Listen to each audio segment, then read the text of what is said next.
남들이 버린 약초만 주워 오세요. 이 지독한 가난 제가 끝내드릴게요. 한겨울 캄캄한 시장 뒷골목에서 얼어 죽어가던 여인이었습니다.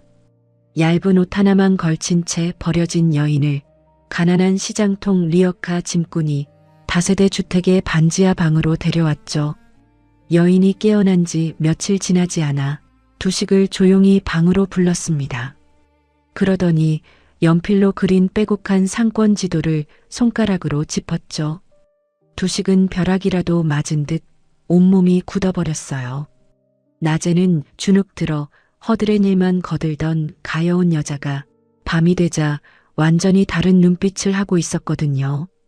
그녀에게는 아무도 모르는 엄청난 비밀이 숨겨져 있었습니다.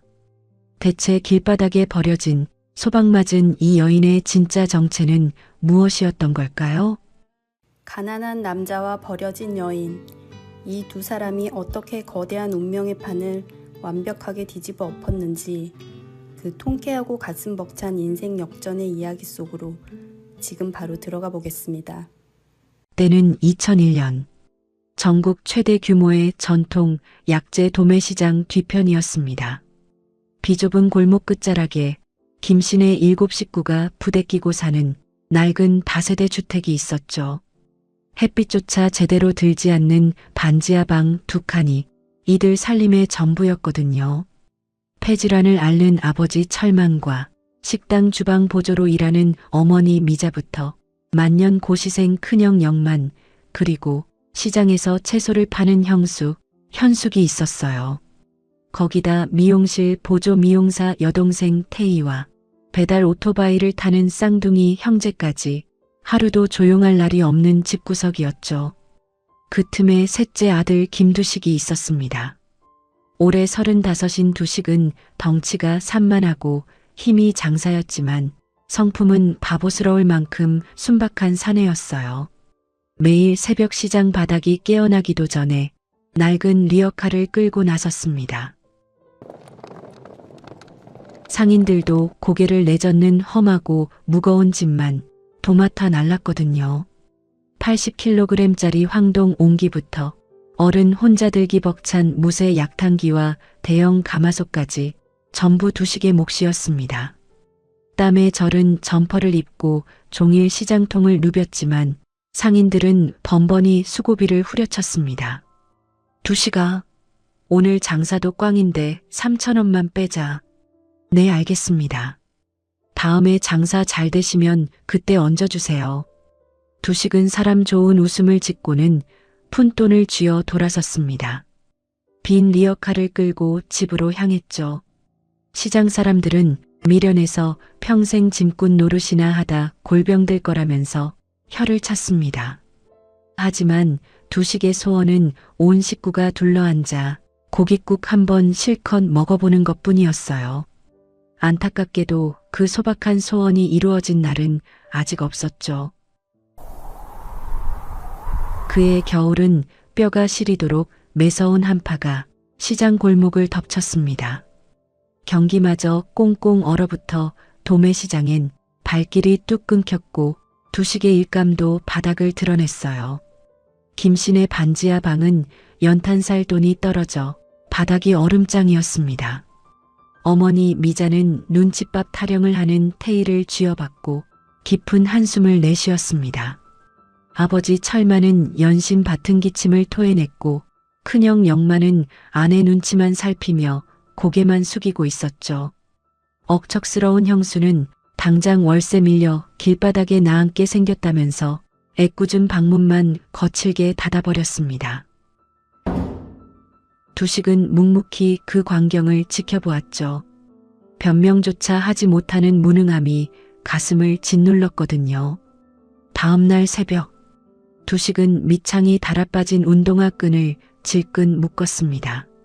매서운 바람이 몰아치는 어두운 시장 골목으로 덜컹거리는 리어카를 끌고 나섰죠. 남들보다 짐을 2배는 더 날라야 식구들 입에 밥 한 숟갈이라도 넣어줄 수 있을 테니까요. 언손에 호호 입김을 불어넣고 리어카 손잡이를 고쳐진 두식은 오직 그 마음 하나로 얼어붙은 새벽 골목을 향해 묵묵히 걸음을 옮겼습니다. 해가 저물고 시장 골목의 가로등이 켜질 때까지 무거운 짐을 날랐습니다. 두식의 허리가 당장이라도 끊어질 듯 욱신거렸어요. 그래도 멈추지 않고 도매 상가 주변을 맴돌았습니다. 시장통에 짙은 어둠이 깔리기 시작했죠. 찬바람이 불어오더니 굵은 눈발이 흩날렸습니다. 셔터가 굳게 닫힌 한약재 가게 골목을 지날 때였습니다. 전봇대 아래에 쓰레기 더미처럼 웅크린 무언가가 눈에 띄었거든요. 가까이 다가간 두식은 흠칫 놀라 걸음을 멈추었습니다. 얇은 블라우스를 입은 낯선 여자였어요. 하얀 눈을 뒤집어 쓴 채 가느다란 기침 소리만 내고 있었습니다. 리어카를 내려놓은 두식이 무릎을 꿇고 여자의 어깨를 흔들었죠. 손끝에 닿은 살결이 얼음장처럼 차가웠습니다. 파랗게 질린 얼굴 위로 눈송이가 소복하게 쌓여 있었어요. 이대로면 죽는다는 생각만이 두식의 머리를 채웠습니다. 의식을 잃은 여자를 조심스레 업었죠.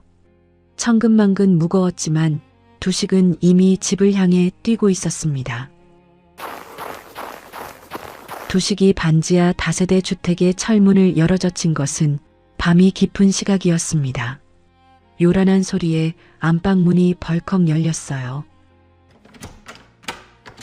어머니 미자가 잠옷 차림으로 뛰어나왔습니다. 큰형과 형수도 눈을 비비며 거실로 나왔죠. 동생 태희와 쌍둥이 형제까지 우르르 몰려 나왔습니다. 가족들 모두 여자를 보고 입을 다물지 못했어요. 잠시 무거운 침묵이 흘렀습니다. 어머니가 기가 막히다는 듯 가슴을 쳤습니다. 아이고 두식아, 이게 대체 무슨 일이냐? 형수는 미간을 찌푸리며 여자의 맨발을 훑어보았습니다. 도련님 제정신이에요? 안 그래도 굶어 죽게 생겼는데 어디서 거지를 업고 와요? 두식은 여자를 내려놓지 않은 채 호소했습니다.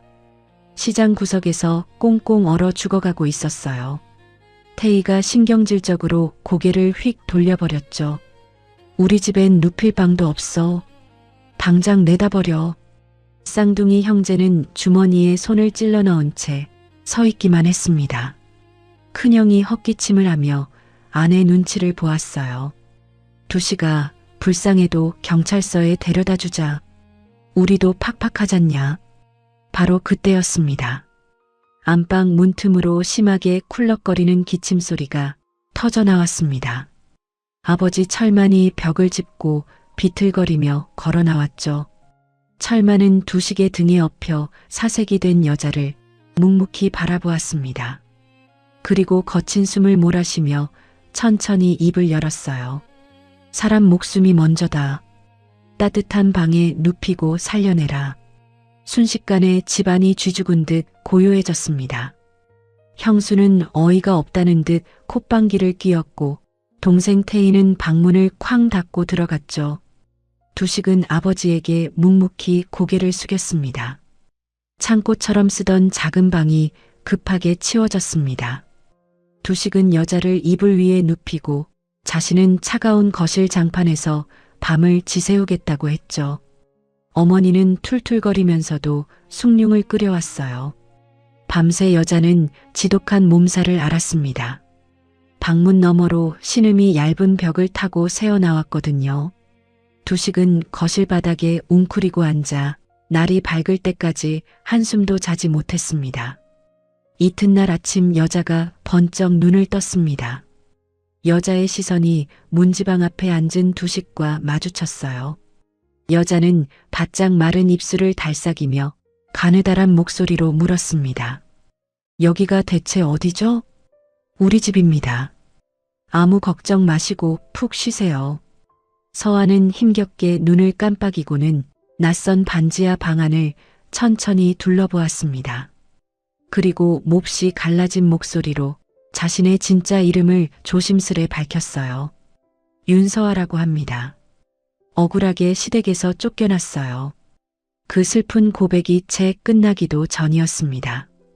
형수가 빨간 고무장갑을 낀 채 방문을 벌컥 열어젖히고 날카롭게 쏘아붙였죠. 일어났으면 밥값은 해야죠. 당장 나와서 마당 수도가에 쌓인 흙 묻은 무랑 배추 좀 씻어요. 서아는 아무런 변명도 하지 않고 묵묵히 몸을 일으켰습니다. 살을 파고드는 한겨울 얼음장 같은 물에 맨손을 푹 담가야 했거든요. 평생 거친 노동이라곤 단 한 번도 해본 적 없는 곱고 하얀 손이었습니다. 서아는 시퍼렇게 퉁퉁 부어오른 손으로 흙투성이의 무와 배추잎을 벅벅 씻어냈습니다. 독한 몸살기가 가시지 않아 숨이 턱턱 차올랐지만 절대 멈추지 않았죠. 형수는 팔짱을 낀 채 그 처량한 모습을 매섭게 지켜보았습니다. 에휴, 손이 그렇게 굼떠서 오늘 안에 다 하겠어요? 꾀부리지 말고 똑바로 씻어요. 미용실 출근을 준비하던 태희도 퉁명스러운 목소리로 거들었죠. 우리 집도 빚쟁이한테 쫓겨나게 생겼는데 식구만 하나 더 늘어서 어쩌려고 이래.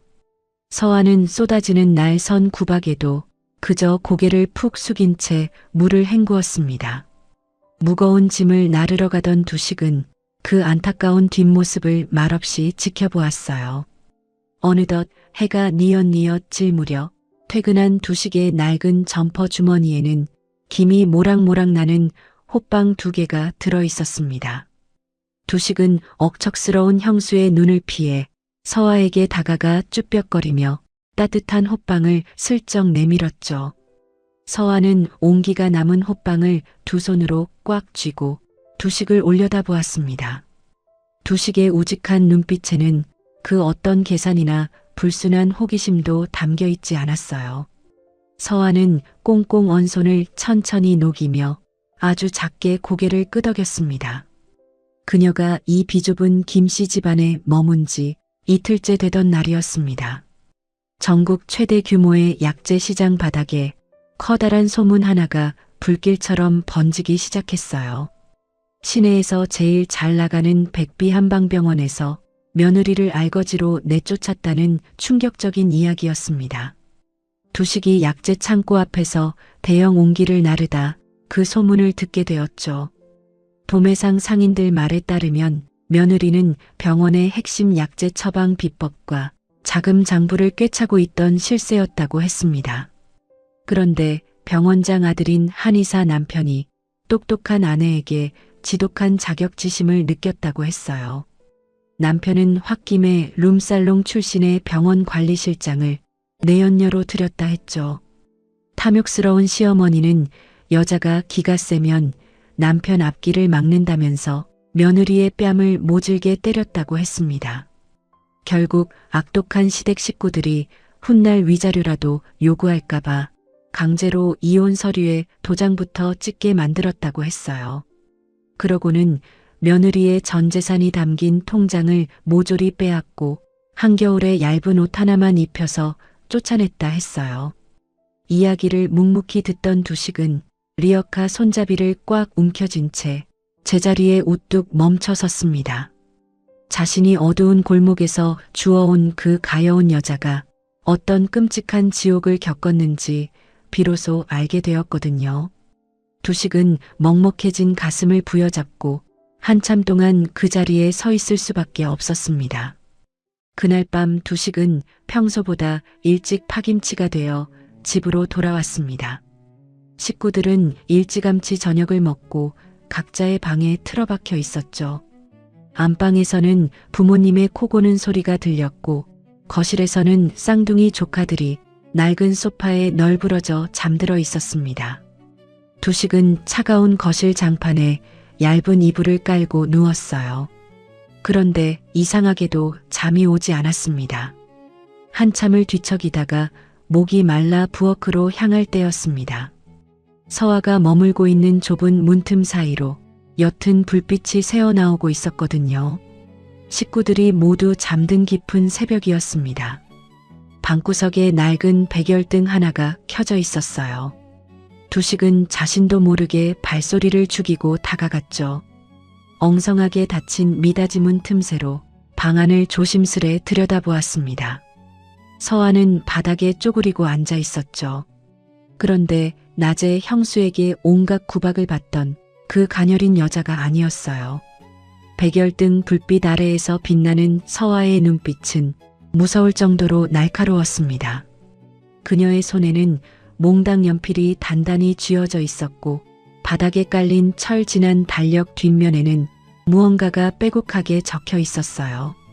글씨를 정확히 읽을 수는 없었지만 형태만으로도 충분히 짐작할 수 있었죠.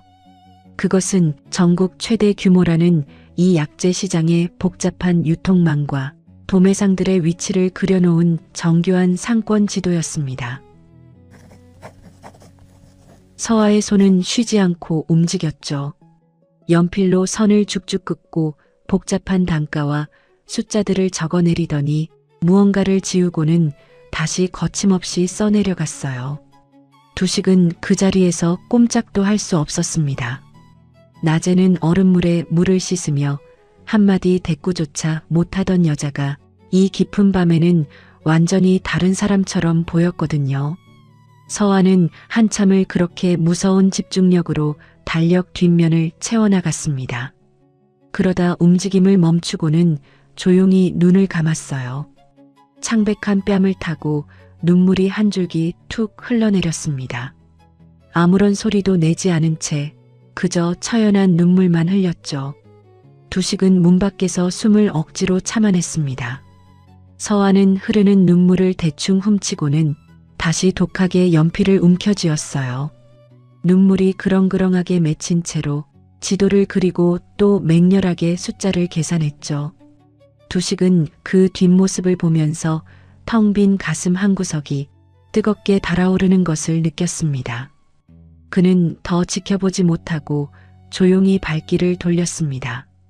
차가운 거실 장판에 다시 누웠지만 서아의 그 눈빛이 머릿속에서 도무지 떠나질 않았어요. 뾰족하고 단단하면서도 지독하게 슬퍼 보이던 눈빛은 두식이 평생 살면서 단 한 번도 마주한 적 없는 묘한 기운이었습니다. 저 여자는 절대 평범하게 소박맞고 쫓겨난 사람이 아니다. 두식은 어둠 속에서 확신했습니다. 그것을 뼈저리게 느끼면서도 투박한 자신이 무엇을 어떻게 도와야 할지 도무지 알지 못했죠. 두식은 그저 먹먹해진 가슴을 안고 천장만 바라보며 빨리 아침이 오기만을 기다렸습니다. 다음 날 밤이었습니다. 서아가 거실을 지나던 두식을 조용히 불러 세웠어요. 잠깐 방으로 들어오시겠어요? 두식은 머뭇거리다 좁은 방 안으로 들어섰습니다. 맞은편에 두식이 자리를 잡자 서아가 먼저 차분하게 입을 열었어요. 어젯밤에 제가 적던 것들 다 보셨죠? 두식은 순간 흠칫 놀라며 할 말을 잊은 채 그저 고개만 끄덕였습니다. 서아는 시선을 바닥으로 내린 채 덤덤히 말을 이어갔죠. 저는 백비 한방병원 원장의 며느리였어요. 약재 처방 비법을 관리하고 장부 흐름을 읽어내는 게 제 일이었습니다. 시댁은 제 기술과 재산을 몽땅 빼앗고 절 내쫓았어요. 비좁은 방 안에 짧은 침묵이 흘렀습니다. 제 생명을 구해주신 은혜를 꼭 갚고 싶어요. 두식신의 집안의 이 지독한 가난도 제가 끝내드릴게요. 두식이 조심스럽게 물었습니다. 제가 무엇을 어떻게 하면 됩니까? 서아는 그제야 고개를 번쩍 들었어요. 제가 시키는 대로 하시겠어요? 어떤 이유도 묻지 않고 의심하지도 않고요. 두식은 서아의 단단한 눈을 빤히 바라보았습니다. 밤새 지도를 그리던 바로 그 눈이었거든요. 눈물을 흘리면서도 몽당 연필을 꺾일 듯 쥐고 있던 독한 눈빛이었습니다. 하겠습니다. 두식의 확고한 대답에 서아는 어젯밤 달력 뒷면에 그린 상권 유통 지도를 쫙 펼쳐 보였죠. 그것은 단순한 동네 지도가 아니었습니다. 어느 한약방에서 쓸만한 짜투리 약초가 나오는지, 그리고 그 진액을 시내 어느 상가에 내다 팔아야 돈이 되는지 돈줄의 흐름을 완벽하게 짚어낸 기가 막힌 사업 기획서였거든요. 짐꾼에 불과했던 두식이 그 천재적인 사업 계획에 넋을 잃고 있을 때 서화가 쐐기를 박듯 첫 번째 지시를 내렸습니다. 내일부터 무거운 짐 나르는 일은 관두시고 시장 구석에 버려진 짜투리 약초들을 주워오세요. 쌍둥이 동생들에겐 고물상들을 돌면서 금간 대형 옹기들을 헐값에 모아달라고 하시고요. 두식은 묵묵히 고개를 끄덕이고는 방을 나섰습니다. 이튿날 아침 두식이가 리어카에 가득 쓰레기 같은 짜투리 약초를 싣고 오자 형수 현숙의 눈이 휘둥그레졌습니다. 도련님 제정신이에요? 멀쩡한 짐은 놔두고 왜 쓰레기를 주워와요? 형수는 어이가 없다는 듯 거칠게 뒷목을 잡았어요. 아주 저 여자가 우리 집안을 통째로 망치려고 작정을 했네. 쌍둥이들이 고물상에서 주워온 금간 대형 옹기를 끙끙거리면서 들고 오자 태희도 신경질을 냈습니다. 우리 집이 무슨 고물상이야? 왜 저런 깨진 독을 사와? 형수는 씩씩거리면서 안방 문을 벌컥 열어젖혔죠. 아버님, 당장 저 여자 내쫓으세요. 미친 짓거리만 시키잖아요. 하지만 아버지 철만은 연신 받은 기침을 토해내며 무겁게 입을 열었습니다. 시끄럽다. 일단 잠자코 두고 보자꾸나. 집안 식구들 속은 부글부글 끓어올랐지만 두식은 묵묵히 서화의 지시를 따랐습니다.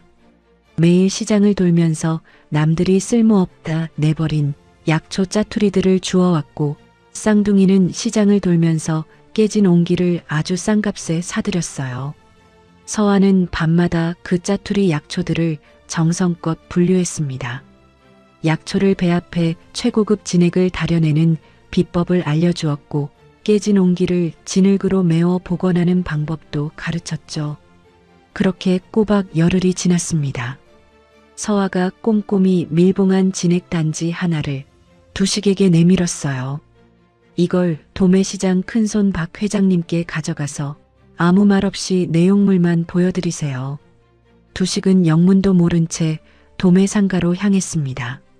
전국구 한약재 큰손인 박도일의 사무실 문을 조심스레 두드렸죠. 박 회장은 옹기 뚜껑을 열고 진액의 씁쓸한 향을 깊게 들이마셨습니다. 그가 나무 숟가락으로 진액을 맛보더니 두 눈을 번쩍 떴어요. 아니, 이 귀한 걸 어디서 구했나? 단골 사모님들이 애타게 찾으셔서 내가 전국을 다 뒤지던 중이었어. 두식은 바짝 긴장한 채 뻣뻣하게 서 있었습니다. 박 회장이 벌떡 일어나 육중한 금고를 열더니 두툼한 10만 원권 수표 뭉치를 꺼내어 두식의 손에 꽉 쥐어주었죠. 일단 이거 성금으로 칠 테니 물건 나오는 대로 모조리 내게 가져오게.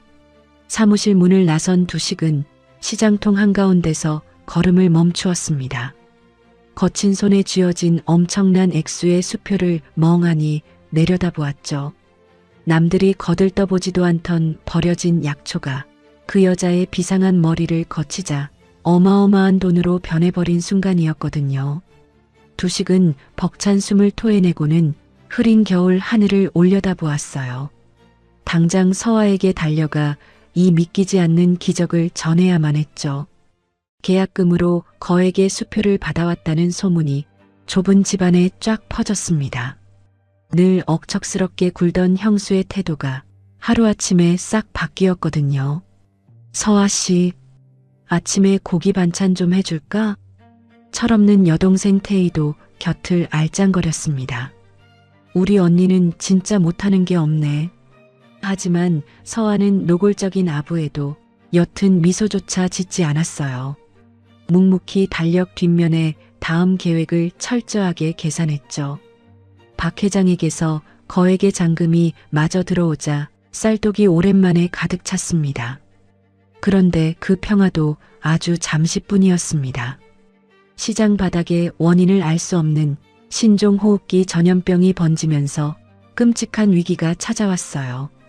극심한 고열을 동반하고 그 자리에서 푹 쓰러지는 지독한 호흡기 질환이었죠. 하루 이틀 만에 소문이 현실이 되어 도매상들이 줄줄이 셔터를 내리기 시작했습니다. 대형 병원마다 환자들이 장사진을 쳤고 약국에는 해열제가 바닥나 버렸거든요. 김씨 집안에도 피할 수 없는 불행이 닥쳤습니다. 원래부터 심한 폐질환을 앓던 아버지 철만이 자리에서 일어나지 못하고 쓰러지고 말았어요. 어머니가 이마에 손을 얹어보니 용암처럼 펄펄 끓는 상태였습니다. 얼굴이 달아오른 철만은 바짝 입술이 마른 채 가쁜 숨만 몰아쉬었죠. 물 좀 다오. 숨이 막혀 죽겠다. 가족들이 좁은 안방으로 몰려들어 발만 동동 굴렀습니다. 큰형 영만은 119부터 부르자며 사색이 된 얼굴로 안절부절하며 주저앉았고 어머니는 남편의 손을 붙잡고 통곡했어요. 그때 형수가 서아를 획 돌아보고 악을 썼습니다. 이게 다 저 여자가 굴러들어와서 그래. 우리 집 복이 다 날아간 거라고. 서아는 그 모진 원망을 듣고만 있다가 조용히 몸을 일으켜 부엌으로 나갔습니다.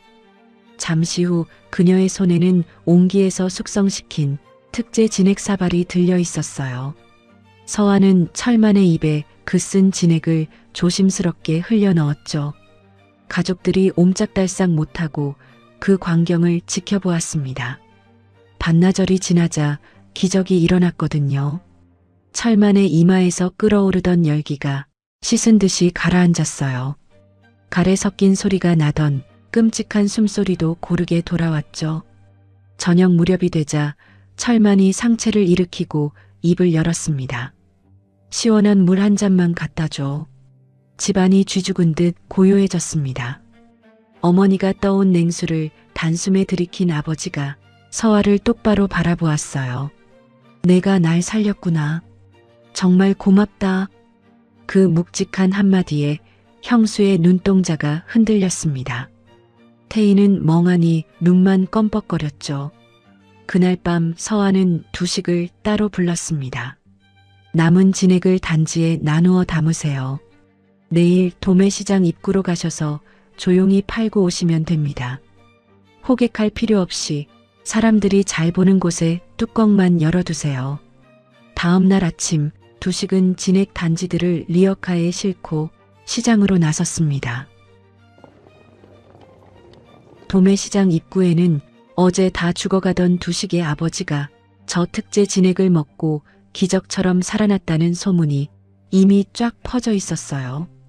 대형 병원과 약국마다 약이 바닥나 절망하던 사람들이 그 소문을 듣고 두식의 리어카 앞으로 미친 듯이 몰려들었습니다.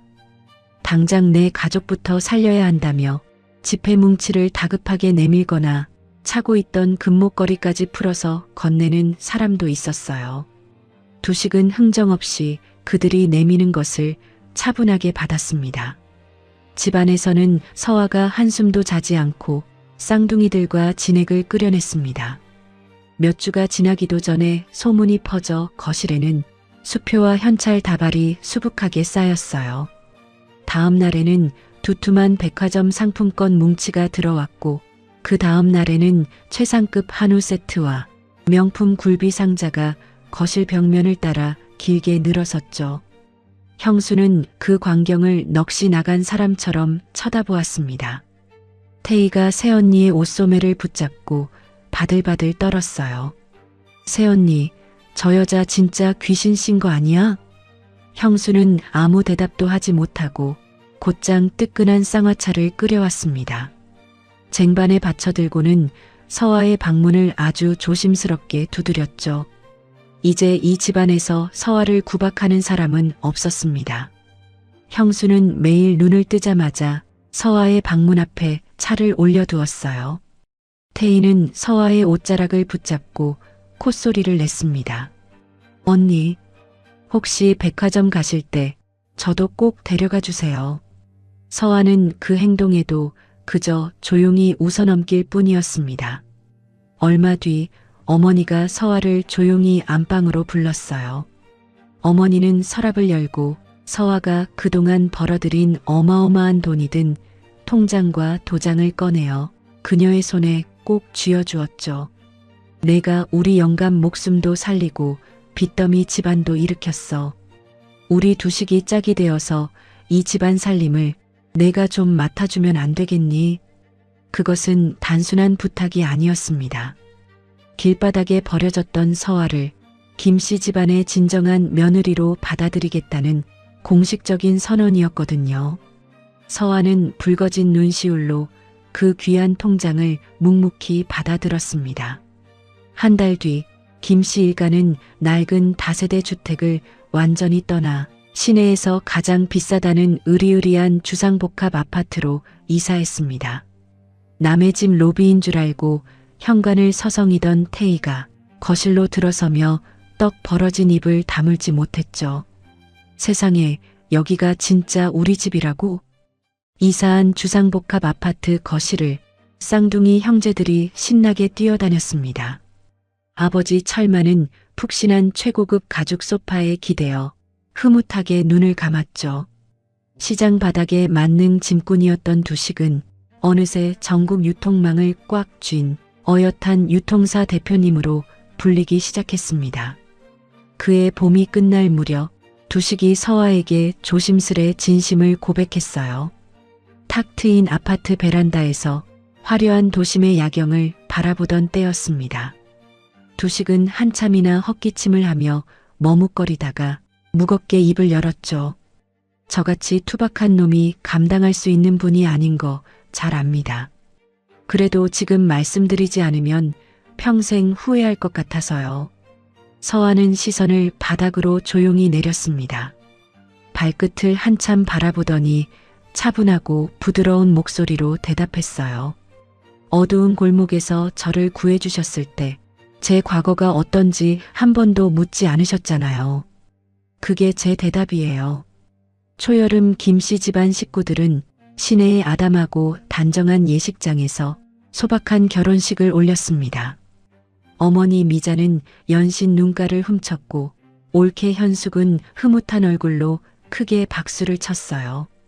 시누이 태희는 공들인 화장이 다 번지도록 엉엉 울었습니다. 시장 상인들도 예식장 뒤편에 모여들어 두 사람의 앞날을 진심으로 축복했습니다. 두식과 서화는 하얀 꽃길 단상에 나란히 서서 서로를 마주 보았어요. 이제 서화는 한겨울 길바닥에 버려진 가여운 여자가 아니었습니다.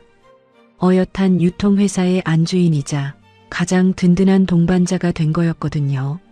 세월이 조금 더 흘렀습니다. 특제 약초 진액의 명성은 지역을 넘어 전국 방방곡곡으로 무섭게 퍼져나갔어요.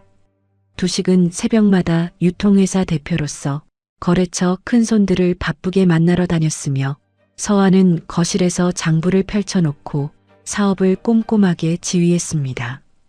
밤이면 두 사람은 식탁에 마주 앉아 다음 사업 확장 계획을 의논했죠. 서화가 차분하게 설명하면 두식이 고개를 끄덕였고 두식이 호탕하게 웃으면 서화도 따라 웃었습니다. 그것이 이 집안에서 가장 아름답고 평화로운 시간이었어요. 하지만 그 엄청난 성공의 소문은 닿지 말아야 할 곳까지 퍼지고 말았습니다. 바로 서화를 소박맞춰 내쫓았던 백비한방병원 일가였죠. 꾸준히를 도맡아 하던 서화가 쫓겨난 뒤 병원은 하루가 다르게 엉망으로 굴러갔습니다. 탐욕스러운 시어머니 장 원장은 수익을 남기겠다며 싸구려 불량 약재를 쓰다가 끔찍한 의료 소송에 휘말렸죠. 무능한 민주는 줄어드는 수익을 만회하려다 불법 도박장에 손을 대어 병원 건물을 통째로 날려먹었습니다. 게다가 사치스러운 내연녀 유미선마저 남은 병원 자금을 몽땅 빼돌려 야반도주해버렸죠. 현금이 말라붙고 끔찍한 사채 빚만 눈덩이처럼 쌓여가던 중이었어요. 그때 서화가 버려진 짜투리 약초로 엄청난 부자가 되었다는 소문이 들려왔어요. 전 시어머니 장 원장은 길길이 날뛰며 뜨거운 찻잔을 바닥에 집어 던졌습니다. 전 남편 민주는 눈이 뻘겋게 충혈된 채 악을 쓰고 소리를 질렀어요. 그 엄청난 재산은 원래 우리 병원 차지였어. 두 사람은 안방에 마주 앉아 밤새도록 독살스러운 계획을 꾸몄습니다. 아주 비열하고 은밀한 작당 모의였죠. 다음 날 아침 민주는 10,000원권 지폐가 꽉 찬 묵직한 사과 상자를 들고 구청으로 향했습니다. 새로 부임한 보건소장을 은밀히 찾아간 것이었어요. 부패한 소장은 지역 상인들을 털어먹을 궁리만 하던 참이었습니다. 민주는 현금 다발이 꽉 찬 상자를 책상 밑으로 들이밀고 은근하게 속삭였어요. 소장님, 시장 바닥에 김두식 그놈이 무허가 시설에서 불법 진액을 제조해서 폭리를 취하고 있습니다. 게다가 우리 병원의 1급 비밀 장부까지 훔쳐 달아난 도둑년이 그 일당의 핵심입니다. 보건소장은 빳빳한 돈다발을 쓰다듬고는 민준을 뚫어지게 쳐다보았습니다. 그래, 그 괘씸한 도둑년 이름이 뭐야? 윤서아라고 합니다. 보건소장은 만족스럽게 웃고는 관내 지도를 넓게 펼쳤습니다. 두식의 특제 진행 유통 창고 위치에 그의 탐욕스러운 시선이 딱 머물렀죠. 그곳에 어마어마한 현금 다발이 쌓여 있다는 사실을 소장 역시 이미 잘 알고 있었거든요. 민주는 정중하게 허리를 굽히고 보건소장실 문을 나섰습니다. 눈엣 가시 같은 서아를 짓밟을 완벽한 함정을 팠다는 생각에 그의 발걸음은 날아갈 듯 가벼웠어요. 한편 김씨 집안의 으리으리한 주상복합 아파트에서는 아무것도 모른 채 평온한 하루가 흘러가고 있었습니다. 서아는 거실에서 유통장부를 꼼꼼하게 살피고 있었고 두식은 내일 납품할 물량을 점검했죠. 올케 현숙은 베란다에서 화초를 가꾸었으며 철없는 시누이 태희는 텔레비전을 보면서 깔깔거렸습니다. 그런데 며칠 뒤 두식의 특제 진행 유통 창고 바깥에서 요란한 사이렌 소리가 울려 퍼졌어요. 사무실에서 장부를 보던 서아가 조용히 고개를 들었습니다. 거친 타이어 마찰음이 멈추지 않고 연달아 들려왔거든요. 갑자기 창고 철문이 부서질 듯 열렸고 구청 위생단 속방과 경찰들이 우르르 쏟아져 들어왔습니다. 순식간에 작업장은 아수라장으로 변했어요. 놀란 현숙이 비명을 질렀고 태희는 겁에 질려 뒷걸음질을 쳤습니다. 어머니 미자는 다리에 힘이 풀려 털썩 주저앉고 말았죠. 단속반 직원 하나가 서아의 손목을 낚아채려 거칠게 다가갔습니다. 그 순간 두식이 험악한 얼굴로 앞을 가로막고 섰어요. 내 아내 몸에 함부로 손대지 마십시오. 덩치 큰 경찰이 두식의 어깨를 강하게 밀쳐냈습니다. 두식은 바닥으로 튕겨나가면서도 서아 앞을 끝까지 지키고 서 있었죠. 바로 그때 창고 입구에서 불쾌하고 날카로운 구두 발소리가 울렸습니다. 전 남편 백민준이었어요. 보건소장의 뒤를 따라 거만하게 걸어 들어와서는 비열하게 입꼬리를 올렸습니다. 민주는 서아를 향해 손가락을 뻗으면서 희죽거렸죠. 우리 병원 기밀 장부 훔쳐서 도망친 도둑년이 드디어 잡혔네. 서아는 전 남편을 똑바로 노려보았습니다. 눈썹 하나 까딱하지 않고 침착하게 버텼어요. 뇌물을 먹은 보건소장이 앞으로 나서면서 위압적으로 소리쳤습니다. 무허가 불법 약물 제조를 확인했으니 유통창고의 모든 물건과 장부를 가압류한다. 당장 저 여자부터 경찰서 유치장으로 끌고 가. 올케 현숙이 바닥에 엎드려서 억울하다고 소리쳤습니다. 단속반은 들은 척도 하지 않고 서아의 양팔을 거칠게 붙잡았어요. 두식이 눈을 부릅뜨고 서아의 손을 다급하게 쥐었습니다. 투박하고 커다란 두 손으로 아내를 안타깝게 붙잡았죠. 서화가 흔들리는 두식의 눈을 아주 깊고 고요하게 바라보았습니다. 그리고 차분하고 나직한 목소리로 남편을 타일렀어요. 손 놓으세요. 다 생각해둔 게 있으니까 저를 믿어주시겠어요? 두식이 차마 고개를 끄덕이지 못하고 얼어붙었습니다. 서화가 한 발짝 더 다가가 두식의 귓가에 입을 가져다 댔어요. 오직 남편만 들을 수 있는 아주 은밀하고 짧은 귓속말이었습니다. 이내 손을 빼낸 서화는 경찰들을 향해 당당하게 걸음을 옮겼습니다. 두식은 아내의 처연한 뒷모습을 하염없이 바라보았어요. 서화는 단 한 번도 뒤를 돌아보지 않았습니다. 호송차에 오르는 마지막 순간까지 등을 꼿꼿하게 세우고 걸었죠. 창고 문이 닫히자 주변이 차갑게 가라앉았습니다. 두식은 그 자리에 못이 박힌 듯 서서 무겁게 숨을 토해냈어요. 어머니가 넋이 나간 얼굴로 다가와 아들의 어깨를 잡았습니다. 쌍둥이 조카들도 울먹이면서 다가왔고 엉망이 된 가족들이 모두 창고 문만 멍하니 바라보았죠. 두식이 바닥을 노려보면서 낮고 묵직한 목소리로 뱉어냈습니다. 무슨 짓을 해서라도 내 아내 반드시 데려옵니다. 경찰서 유치장의 밤은 한낮보다 훨씬 어둡고 지독하게 추웠습니다. 콘크리트 벽에서 시린 한기가 뼛속까지 파고들었거든요. 얇은 모포 한 장이 바닥에 깔려 있었지만 서화의 어깨는 차가운 냉기를 이기지 못했습니다. 경찰 하나가 유치장 창살 너머로 다가왔어요. 지금이라도 불법 약물 제조 인정하고 도장 찍어. 그럼 당장 빼줄 테니까. 서화는 조용히 눈을 떴습니다. 못합니다. 저는 단 하나의 위법도 저지르지 않았습니다. 경찰이 혀를 차며 돌아갔죠. 그날 오후 면회실로 누군가 거만하게 들어왔습니다. 바로 전 남편 백민준이었어요. 민준은 의자에 다리를 꼬고 앉아 서화를 빤히 비웃었습니다.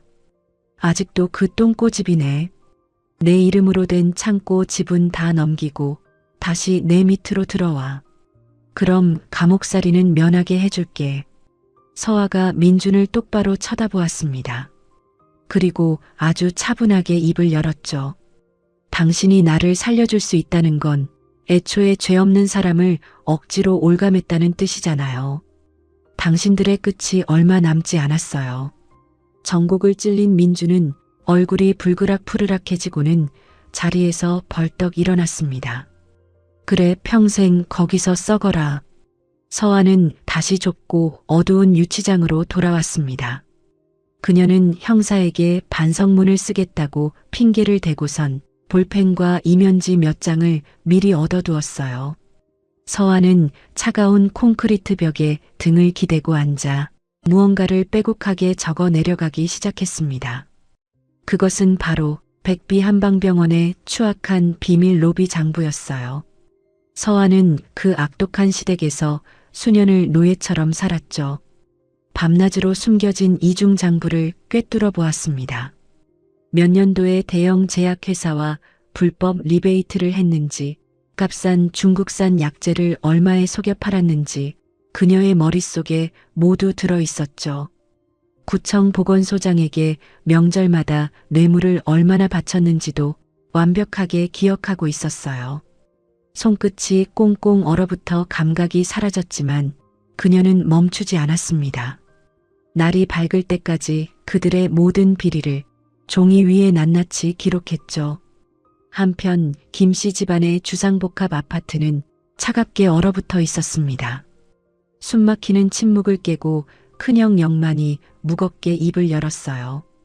두식아, 재수씨 때문에 우리 집안 쫄딱 망하게 생겼다.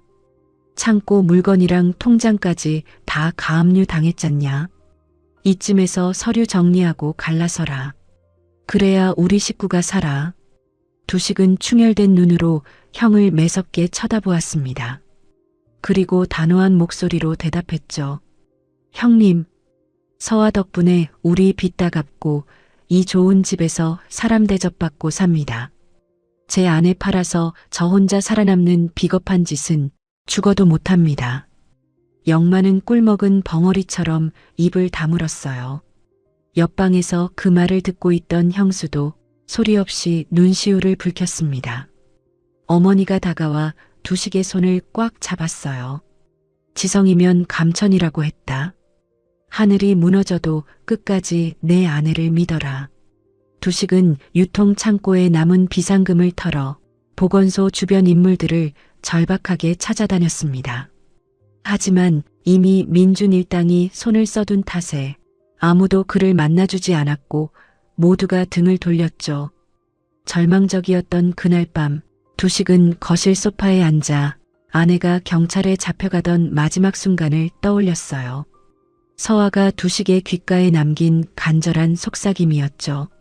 서울 서초동에 있는 대검찰청 특별수사부로 가세요. 거기 부장검사님이 돌아가신 저희 친정아버지의 아주 오랜 친구분이십니다. 이 쪽지를 무슨 일이 있어도 꼭 그분께 전해주셔야 해요. 두식은 서화가 체포되기 직전 몰래 주었던 종이 쪽지를 점퍼 안주머니에서 꺼냈습니다. 그것은 낭떠러지에 몰린 가족의 억울함을 밝혀줄 유일한 생명줄이었어요. 두식이 비장한 얼굴로 자리에서 벌떡 일어났습니다. 부엌에 있던 어머니가 말없이 다가와 현금 뭉치가 든 종이봉투를 내밀었죠. 혹시 모르니 챙겨둬라. 어서 가거라. 두식은 고개를 깊이 숙이고 묵묵히 현관문을 나섰습니다. 다음 날 아침 경찰서 앞은 웅성거리는 사람들로 가득 찼습니다. 보건소장이 지역 방송국에 무허가 불법 제조업자를 적발했다고 떠벌린 탓이었죠. 전 남편 민주는 소장 옆에 거만하게 서서 희죽거리고 있었습니다. 형사들이 초췌해진 서화를 유치장에서 끌고 나왔어요. 보건소장이 카메라 앞에서 헛기침을 하고 입을 열었죠. 저 여자는 불법 약물로 시민들의 건강을 위협하고 막대한 부당 이득을 챙겼습니다. 그때 인파를 뚫고 누군가 다급하게 뛰어들었어요. 이 수사는 전부 조작된 겁니다. 두식이었습니다. 형사들이 다급하게 달려들어 그의 어깨를 짓눌렀죠. 두식은 바닥으로 내동댕이 쳐졌지만 끝까지 소리쳤습니다. 보건소장과 저백비 병원놈들이 뇌물을 주고받은 명백한 증거가 있습니다. 보건소장이 코웃음을 치며 형사에게 턱짓을 했어요. 저 미친놈 당장 끌어내. 바로 그 순간 경찰서 마당으로 검은색 세단 여러 대가 요란하게 들이닥쳤습니다. 차 문이 열리고 검찰청 특별수사부 수사관들이 우르르 쏟아져 내렸습니다. 서화의 친정아버지를 잘 안다던 중년의 부장검사도 직접 차에서 내렸어요. 순식간에 경찰서 앞은 정막이 흘렀습니다. 기고만장하던 보건소장의 미간이 파르르 떨렸죠. 뒷걸음질을 치던 민준의 양옆도 이미 수사관들이 꽉 막아섰습니다. 부장검사는 두식이 건넸던 쪽지와 서화가 밤새 복원한 로비 장부를 번갈아 치켜들었어요. 백비 한방병원 백민준과 구청 보건소장, 당신들을 뇌물수수와 무고죄로 긴급 체포합니다. 민준이 억울하다는 듯 핏대를 세우고 발악했죠. 그건 다 그 끔찍한 도둑년이 조작한 가짜 장부입니다. 부장검사의 목소리는 아주 무겁고 단호했어요. 장부에 적힌 뇌물 액수와 차명 계좌까지 우리가 전부 확인했습니다. 당장 두 사람 수갑 채우세요. 수사관들이 두 사람의 양팔을 거칠게 꺾었습니다. 민준이 발버둥을 쳤지만 아무도 그를 도와주지 않았어요. 뇌물을 챙기던 보건소장도 고개만 푹 숙인 채 아무 말도 하지 못했죠. 윤서아 씨는 무혐의로 즉각 석방합니다. 그 선언이 떨어지자 구경하던 상인들 사이에서 통쾌한 박수가 터졌습니다. 서화의 손목에서 차가운 수갑이 풀렸어요. 그녀는 그 자리에 멍하니 서서 움직이지 못했습니다. 주변의 시끄러운 소리도 전혀 들리지 않았거든요. 두식이 사람들을 밀치고 다급하게 달려왔습니다. 아내 앞에 선 그의 굵은 두 눈에서 뜨거운 눈물이 뚝뚝 떨어졌어요. 서아는 남편의 듬직한 얼굴을 조용히 올려다보았습니다. 소리 없는 눈물이 뺨을 타고 쉴 새 없이 흘러내렸죠. 두식이 커다란 품으로 아내를 부서질 듯 꽉 끌어안았습니다. 서아의 얇은 두 손이 남편의 넓은 등을 아주 단단하게 마주 안았어요. 기나긴 악몽이 완전히 끝나고 마침내 진짜 아침이 밝아오고 있었습니다. 세상을 떠들썩하게 했던 뇌물수수 재판이 끝나고 몇 달이 평화롭게 지났어요. 보건소장과 전 남편 백민주는 구속되어 차가운 교도소에 수감되었습니다. 백비한방병원은 하루아침에 처참하게 무너졌죠. 쌓였던 사채 빚이 한꺼번에 터지면서 땅과 건물은 말할 것도 없고 살던 집까지 몽땅 경매로 넘어갔거든요. 지역 유지로 떵떵거리던 전 시어머니 장 원장은 하루아침에 길바닥으로 쫓겨난 거지 신세가 되었습니다. 어느 날 오후 김씨 집안의 주상복합 아파트 현관문 앞에 수상한 여자가 서 있었어요. 꼬질꼬질하고 남루한 옷차림에 행색이 아주 비참했습니다. 외출하려던 올케 현숙이 현관문을 열다 말고 깜짝 놀랐죠. 바로 아들마저 감옥에 보내고 알거지가 된 전 시어머니 장 원장이었습니다. 현숙이 기가 막혀서 현관문 앞을 떡하니 가로막았어요. 그때 방에서 나오던 태희가 여자를 보고 곧바로 주방으로 다급하게 뛰어갔습니다. 굵은 소금을 한 바가지 퍼오더니 여자의 발밑에 거칠게 뿌려댔어요. 어디서 감히 우리 새언니 집 앞을 얼쩡거려. 현숙도 매서운 눈으로 장 원장을 노려보았습니다. 우리 복덩이 동서를 내쫓은 쓰레기가 무슨 낯짝으로 찾아와? 장 원장은 꿀먹은 벙어리처럼 아무 말도 하지 못했어요. 그녀가 뻔뻔하게 두 손을 싹싹 비비면서 애원하려고 했습니다. 현숙이 차갑게 고개를 돌리며 단호하게 소리쳤죠. 당장 안 꺼져? 결국 악독했던 전 시어머니는 비참하게 발걸음을 돌렸습니다. 아파트 주민들도 손가락질을 하며 장 원장을 멀리 내쫓았습니다. 김씨 집안은 억울하게 가압류당했던 창고와 재산을 모두 돌려받았습니다. 특제 진액 사업은 예전보다 훨씬 번창해서 매일 납품 트럭이 길게 줄을 이었어요. 어느 날 저녁 큰형 영만이 서아를 찾아와 푹 고개를 숙였습니다. 그때 제가 제정신이 아니었어요. 재수 씨를 끝까지 믿지 못한 거 이제라도 용서해 주세요. 서아는 묵묵히 영만을 바라보다가 차분한 목소리로 대답했어요. 이미 다 지난 일입니다. 그때 안 흔들렸으면 그게 더 이상한 거죠. 영만은 부끄러움에 차마 고개를 들지 못했습니다. 시간이 흘러 쌍둥이 조카들은 유통회사의 든든한 영업부장으로 자라났어요. 서아에게 꼼꼼한 엑셀 장부 관리를 배우고 두식에게 거래처 대하는 법을 완벽하게 배웠죠. 시누이 태희는 이듬해 아주 성실한 구청 공무원과 결혼식을 올렸습니다. 서아가 최고급 가전제품으로 혼수를 아낌없이 꽉꽉 채워주었어요. 신혼여행을 떠나기 전 태희가 서아의 손을 꽉 잡았습니다. 새언니 보고 싶으면 어떡해? 서아가 다정하게 웃었어요. 자주 놀러 오면 되지. 그 후 두식과 서아 사이에도 예쁜 아들과 딸이 태어났습니다. 아빠를 닮아 우직하고 엄마를 닮아 영리한 아이들이었죠. 넓은 거실에는 언제나 아이들의 밝은 웃음소리가 끊이지 않았습니다. 어느 추운 겨울 저녁, 두식과 서아는 거실 베란다 창가에 나란히 앉아 있었습니다. 서아가 따뜻한 찻잔을 내려놓으며 조용히 물었어요. 그날 밤 어두운 골목길에서 저를 구해주지 않았다면 지금쯤 어떻게 사셨을까요? 두식이 턱을 극적이며 잠시 생각하다 대답했죠. 아마 평생 시장 바닥에서 무거운 리역 하나 끌면서 살았겠지.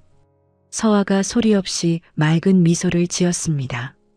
두식도 아내를 마주보며 사람 좋게 웃었어요.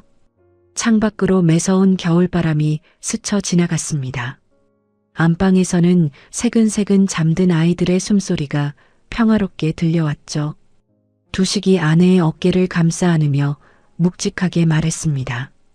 당신 만나서 참 잘 살았다. 서아는 대답 대신 남편의 따뜻한 품에 가만히 기대어 앉았어요.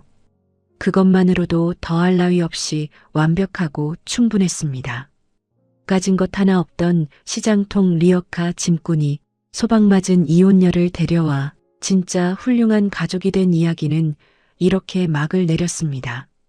사람의 진짜 가치는 화려한 포장지나 배경에 있는 것이 아니라 시련 속에서도 잃지 않는 지혜와 꺾이지 않는 단단한 마음에 있다는 것을 두 사람의 인생에서 똑똑히 보여주었습니다. 오늘 준비한 이야기는 여기까지입니다. 들려드린 사연이 작은 위로가 되셨다면 구독과 좋아요, 그리고 알림 설정까지 꼭 잊지 말고 눌러주세요. 여러분의 따뜻한 응원과 손길이 다음 사연을 준비하는 데 정말 큰 힘이 됩니다. 오늘도 귀한 시간 내어 끝까지 함께 해주신 분들께 진심으로 감사드립니다.